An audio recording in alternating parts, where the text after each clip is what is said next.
मेरे भक्तगण, आपका हमारे इस चैनल इंस्पायरिंग बीट में बहुत बहुत स्वागत है। आशा करती हूँ आप सब बहुत अच्छे होंगे। जीवन को भरपूर जीना है तो सबसे पहले स्वयं के प्रति दृष्टिकोण सकारात्मक बनाना होगा। कभी कभी व्यक्ति लक्ष्य विहीन हो जाता है, उसे कुछ सूझता ही नहीं कि क्या करे और क्या नहीं, ऊहापोह की स्थिति में रहता है। ऐसी स्थिति जीवन की प्रसन्नता को निगल जाती है। आपके सकारात्मक सोच से जीवन में ऐसा परिवर्तन घटित होता है जो आपके दामन में खुशियों के फूल बरसाता है तथा जीवन से कटुता को निकालकर उसमें सुगंध भर देता है। चिंता से भागकर कभी भी नहीं बच सकते, परंतु यदि उसके प्रति स्वयं की मानसिकता को बदला जाए तो चिंता को दूर भगाया जा सकता है। मानव दुखी क्यों है? तो आज के इस वीडियो में हम जानेंगे कि मानव दुखी क्यों है। अगर आप हमारे इस वीडियो को सुन रहे हैं तो इसे पूरा अंत तक ज़रूर सुनिएगा। इसे बीच में आधा अधूरा छोड़कर जाने की गलती बिल्कुल भी मत कीजिएगा और आप हमारे इस वीडियो में अंत तक बने रहिएगा। साधारणतः देखा जाता है कि एक व्यक्ति दूसरे व्यक्ति को प्रसन्न देखकर जल भुन जाता है। उसके मन में ईर्ष्या और जलन की उत्पत्ति होने लगती है। वह सोचने लगता है कि यह व्यक्ति कितना प्रसन्न है और मैं कितना दुखी हूँ। इस तरह की विचारधारा मन में कदापि ना पालने दें। दूसरे को खुश देखकर स्वयं भी खुश होने की कोशिश करें। दूसरों की खुशियों में सहभागी बने और खुशियों में ही क्यों, दूसरे के दुख में भी सहभागी बने। जहाँ तक बन पड़े दुखी व्यक्तियों की मदद करें। यह ज़रूरी नहीं है कि आप रुपए पैसे से ही उनकी मदद कर सकते हैं। आप उनकी मदद अच्छी सलाह, मधुर वचन, कोई काम एवं सेवा करके भी कर सकते हैं। आप शीघ्र ही पाएंगे कि प्रसन्नता आपके पीछे पड़ी हुई है। हमारे दुखों का बड़ा कारण है स्वयं को नकार कर दूसरों में उलझे रहना। अक्सर देखा गया है कि जो हो गया उसे हम स्वीकार नहीं कर पाते और जो नहीं मिला उसे छोड़ नहीं पाते। अधूरी इच्छाओं का दुख हमें उस सुख से भी दूर कर देता है जो हमारा हो सकता था। याद रखें कि खुशी का एक दरवाज़ा बंद होता है तो दूसरा खुल जाता है। हम बंद दरवाजे को ही देखते रह जाते हैं, उसे नहीं देख पाते जिसे हमारे लिए खोला गया था। भगवान अगर एक दरवाज़ा बंद करता है तो दूसरी तरफ दूसरा दरवाज़ा भी खोल के रखता है। बस ज़रूरत है उस दरवाजे को देखने की। यदि आपके साथ किसी ने बुरा किया तो आप चिंता करेंगे कि हमने उसका क्या बिगाड़ा जो उसने हमारे साथ बुरा किया। किसी की मृत्यु हो गई तो आप शोक में डूब गए। कभी डर में जीते हैं, कभी मोह में, कभी भय में, कभी शोक में। हम सभी सुखी होना चाहते हैं, कोई भी दुखी नहीं होना चाहता। दुख दूर करने के उपाय जानने से पहले ये जानते हैं कि दुख क्यों आते हैं और ये कितने प्रकार के होते हैं। दुख 3 प्रकार के होते हैं। पहला तो दैहिक दुख, दूसरा दैविक दुख, तीसरा भौतिक दुख। दैहिक दुख जो हमारे शरीर को चोट, आघात, विष आदि के प्रभाव से होने वाले कष्ट, शारीरिक पापों के फलस्वरूप दैहिक दुख आते हैं। इसके इलाज के लिए आप डॉक्टर के पास जा सकते हैं।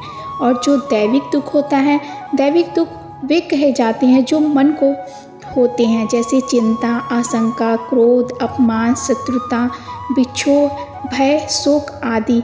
यदि आप किसी के साथ भी बुरा करते हैं तो आपका मन हमेशा इस चीज़ में रहेगा कि आपने बुरा किया है। यदि आपके साथ किसी ने बुरा किया तो आप चिंता करेंगे कि हमने उसका क्या बिगाड़ा जो उसने हमारे साथ बुरा किया। किसी की मृत्यु हो गई तो आप शोक में डूब गए।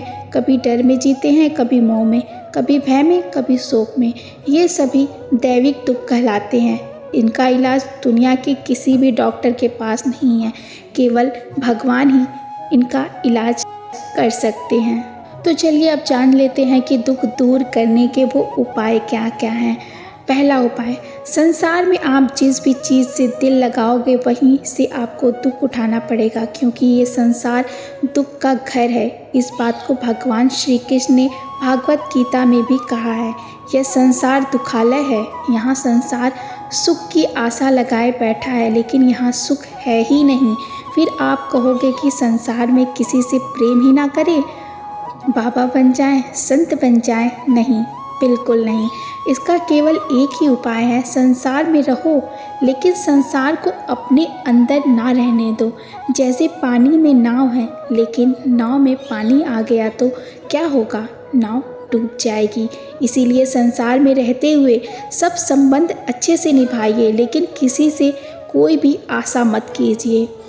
दूसरा, संसार के प्रति आशा ही दुख का कारण है।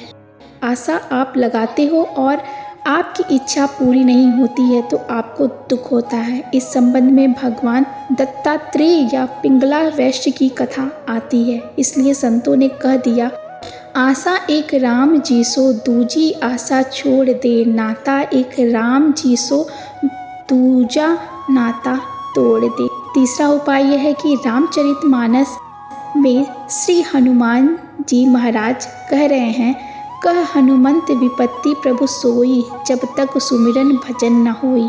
हनुमान जी ने कहा, हे प्रभु, विपत्ति तो वही है जब आपका भजन स्मरण ना हो।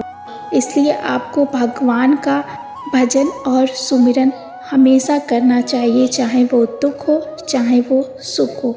तो चौथा उपाय है, भीखा भूखा कोई नहीं, सबकी गठरी लाल, गठरी खोलना भूल गए, इस विधि गए कंगाल। भीखा साहब जी लिखते हैं, इस संसार के अंदर कोई गरीब नहीं है। परमपिता परमेश्वर ने हर मनुष्य के हृदय में आशीर्वाद के बहुमूल्य हीरे मोती भरे हैं। इस संसार में आकर मनुष्य दूसरे सभी कार्यों में फंसकर जीवन गंवाता है, लेकिन अपने हृदय की हीरे मोतियों से भरी हुई लाल गठरी खोलना भूल जाता है। यही कारण है कि सब कुछ होते हुए भी मनुष्य कंगाल रह जाता है। कहने का मतलब यही है कि हम संसार में फंसे हैं, भगवान की माया नचा रही है, यदि उससे निकलें तभी तो उस आनंद की ओर पहुँचेंगे। पांचवा उपाय ये है कि गीता में अर्जुन ने भगवान से प्रश्न किया है कि मनुष्य पाप करना नहीं चाहता है, फिर भी वो किसकी प्रेरणा से पाप करता है। इस पर भगवान ने उत्तर में कामना को ही पाप का कारण बताया। जितने व्यक्ति जेल में पड़े हैं, जितने नरकों की भीषण यातना सह रहे हैं और जिनके चित्त में शोक उद्योग हो रहे हैं तथा जो ना चाहते हुए भी पाप चार में प्रवृत्त होते हैं, उन सब में कारण भीतर की कामना ही है। संसार में जितने भी दुखी हैं उन सब का कारण एक कामना ही है। कामना प्रत्येक अवस्था में दुख का अनुभव कराती रहती है। जैसे पुत्र के ना होने पर पुत्र होने की लालसा का दुख, जन्मने पर उसके पालन पोषण, विद्या अध्ययन और विवाह, दैहिक चिंता का दुख और मरने का अभाव का दुख होता है।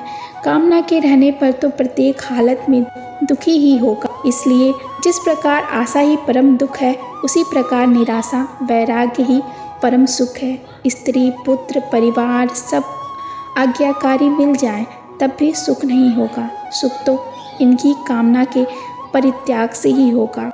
छठा उपाय है कि दुखिया भी मर रहा है और सुखिया भी, एक तो अति अधिक दुख के कारण और दूसरा अति अधिक सुख से।